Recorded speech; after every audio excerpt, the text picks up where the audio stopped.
ಮಹಿಳೆಯನ್ನ ನಿಂದಿಸಿದ ವ್ಯಕ್ತಿಯ ಮನೆ ಎದುರು ಪೌರ ಕಾರ್ಮಿಕರು ಕಸ ಸುರಿದು ಪ್ರತಿಭಟಿಸಿದ ಘಟನೆ ಸಕಲೇಶಪುರ ಪಟ್ಟಣದ ಬ್ರಾಹ್ಮಣರ ಬೀದಿಯಲ್ಲಿ ಬುಧವಾರ ಬೆಳಗ್ಗೆ ನಡೆದಿದೆ.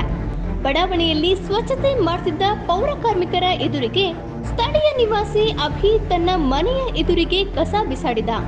ಇದನ್ನ ಪ್ರಶ್ನಿಸಿದ ಪೌರ ಕಾರ್ಮಿಕ ಮಹಿಳೆ ಮಾಲಾ, ಎಲ್ಲಿಂದರಲ್ಲಿ ಕಸ ಬಿಸಾಡಬೇಡಿ, ಮನೆಯ ಬಳಿಗೆ ಪುರಸಭೆ ಆಟೋ ಟ್ರ್ಯಾಕ್ಟರ್ ಬರುತ್ತದೆ, ಅದರಲ್ಲಿ ಕಸ ಹಾಕಿ ಸ್ವಚ್ಛತೆ ಕಾಪಾಡಿ ಎಂದರು. ಇದರಿಂದ ಸಿಟ್ಟಿಗೆದ್ದ ಅಭಿ ಪೌರ ಕಾರ್ಮಿಕ ಮಹಿಳೆಯನ್ನ ಅವಾಚ್ಯ ಶಬ್ದಗಳಿಂದ ನಿಂದಿಸಿದ್ರು ಎನ್ನಲಾಗಿದೆ. ಇದರಿಂದ ಸಿಟ್ಟಿಗೆದ್ದ ಪೌರ ಕಾರ್ಮಿಕರು ಅಭಿ ಅವರ ನಿವಾಸದ ಎದುರು ಕಸ ಸುರಿದು ಪ್ರತಿಭಟನೆ ನಡೆಸಿದ್ರು. ನಂತರ ಸ್ಥಳೀಯ ಮುಖಂಡರು ಸಮಾಧಾನ ಪಡಿಸಿದ ನಂತರ ಪ್ರತಿಭಟನಾಕಾರರು ಕಸ ತೆರವು ಮಾಡಿದ್ರು. ನಂತರ ನಗರ ಠಾಣೆಗೆ ತೆರಳಿದ ಮಾಲಾ, ಅಭಿ ಅವರು ಅವಾಚ್ಯ ಶಬ್ದಗಳಿಂದ ನಿಂದಿಸಿದ್ದಾರೆ ಎಂದು ದೂರು ನೀಡಿದ್ರು. ಇದು ನನ್ನ ಜಾಗದಲ್ಲಿ ನೀವು ಕಸ ಹಾಕ್ತಾ ಇರೋದು 23 ವಾರ ಕಸನ ಹಾಕ್ತಾ ಇರೋದು, ಅದನ್ನ ನಿಲ್ಲಿಸಿ ಎಲ್ಲಾದ್ರೂ ಚೀಫ್ ಆಫೀಸರ್ ಹೋಗಿ ಹೇಳು, ನನ್ನ ಜಾಗದಲ್ಲಿ ಕಸ ಹಾಕ್ತಾ ಇರೋದು ಹಂಗಂತ ಮಾತಾಡಿದ್ರು ಸರ್. ಆಯ್ತಣ್ಣ, ನೀವು ಅವ್ರ ಹತ್ರ ಮಾತಾಡ್ಕೊಳ್ಳಿ, ನಮ್ಗೆ ಗೊತ್ತಿರೋ ನೀವು ಉಂಟು ಅವ್ರು ಉಂಟು ಅಂತ ಹೇಳಿದಕ್ಕೆ ಅಷ್ಟು ದೂರ ಹೋಗ್ಬಿಟ್ಟು ಮುಚ್ಕೊಂಡು ಹೋಗಮ್ಮ ಅಂದ್ಬಿಟ್ಟು ಜೋರಾಗಿ ಮಾತಾಡ್ಕೊಂಡು ಹೋಗ್ತಾರೆ. ಏನು ನಾವು ಮಾತಾಡೋಕ್ಕೆ ಬಿಡ್ತಾ ಇಲ್ಲ, ಅವರೇ ಜೋರಾಗಿ ಮಾತಾಡ್ಕೊಂಡು ಹೋಗ್ತಾ ಇದ್ದಾರೆ. ಎಷ್ಟು ಕೆಟ್ಟ ಪದ ಎಲ್ಲ ಇದು ಮಾಡ್ತಾ ಇದ್ದಾರೆ ಸರ್.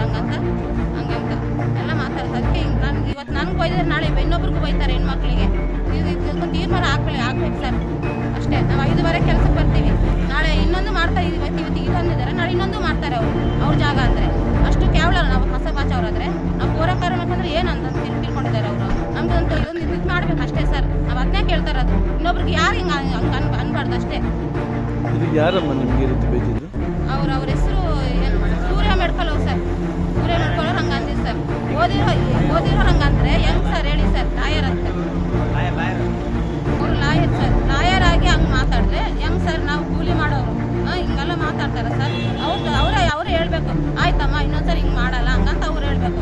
ಅದು ಮಾತಾಡ್ದಂಗೆ ಕೆಟ್ಟಾಗೆಲ್ಲ ಬೈದ್ಕೊಂಡು ಹೋದ್ರೆ ಅಷ್ಟು ಕೇವಲನ ಸರ್. ನಾವು ಕಸ ಬಚ್ಚವ್ರಂದ್ರೆ ಅವ್ರ ಹೆಣ್ಮಕ್ಳಿಗೆ ನಮ್ಮ ಅಣ್ಣದಿರಲ್ಲ ಹಿಂಗೆ ಅಂದಿದ್ರೆ ಸುಮ್ಮನೆ ಇರ್ತಾ ಇದ್ರಾ? ಮುಚ್ಕೊಂಡು ಹೋಗಮ್ಮ ಅಂದರೆ ಎಷ್ಟು ಜನ ಬರ್ತಾ ಇದ್ರು. ಅದೇ ಥರ ಸರ್, ನಮಗೆ ಒಂದು ತೀರ್ಮಾನ ಆಗ್ಬೇಕಷ್ಟೇ ಸರ್. ನಾವು ಅದನ್ನೇ ಕೇಳ್ತಾ ಇರೋದು ಇವಾಗ.